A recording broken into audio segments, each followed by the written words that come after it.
Le dossier de cette édition maintenant, il concerne ce qui a été déclaré grande cause nationale en 2011 par le gouvernement, la solitude.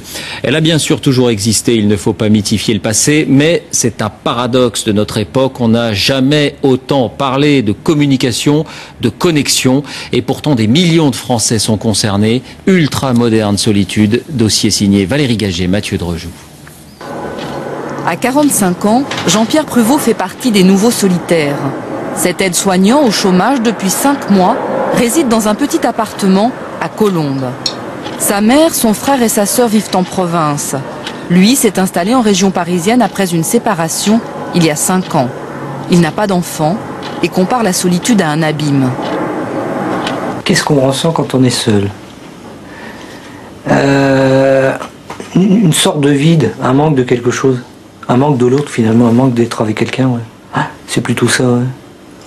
Est-ce qu'il y a des moments de la journée ou de l'année où la solitude est particulièrement pesante? Peut-être le soir.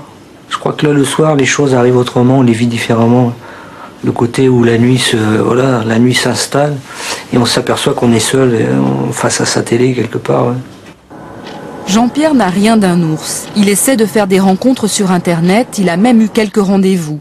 Pourtant, il ne parvient pas à nouer de vraies relations. Mes voisins de palier, je les connais pas du tout. On se voit, on se croise dans l'ascenseur, on se dit bonjour. Tout le monde est bien gentil, il n'y a pas de souci. Mais on fait que se croiser. Et au niveau professionnel, là où je travaillais auparavant, c'était pareil. Jean-Pierre n'a que 800 € par mois pour vivre. Pas assez pour aller voir sa famille en province, inviter des amis ou faire des sorties. Solitude et précarité vont souvent de pair. SOS Amitié, bonjour.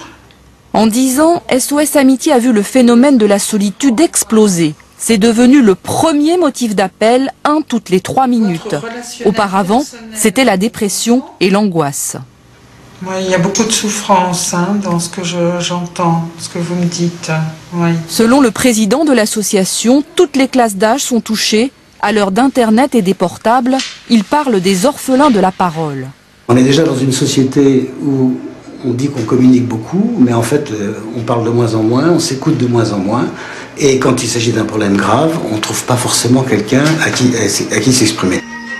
Les solitaires appellent rarement à l'aide et taisent ce mal qui les ronge. Au moment des repas, Claudine de Harbonnier, 60 ans, n'a personne à qui raconter sa journée. Non, Elsa, non. Veuve dès l'âge de 23 ans, elle travaille dans un grand magasin parisien. Des journées bien remplies, des collègues, mais le soir venu, elle est seule avec ses animaux. Je suis sur une île flottante. Je n'ai pas de famille, pas d'enfants. Ça, c'est un grand malheur. Je ne le dis pas. Pourquoi vous ne le dites pas? Peut-être par pudeur.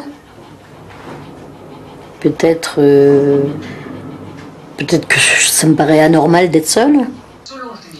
Claudine se sent coupable de sa propre solitude, au point de refuser le peu d'invitations qu'elle reçoit.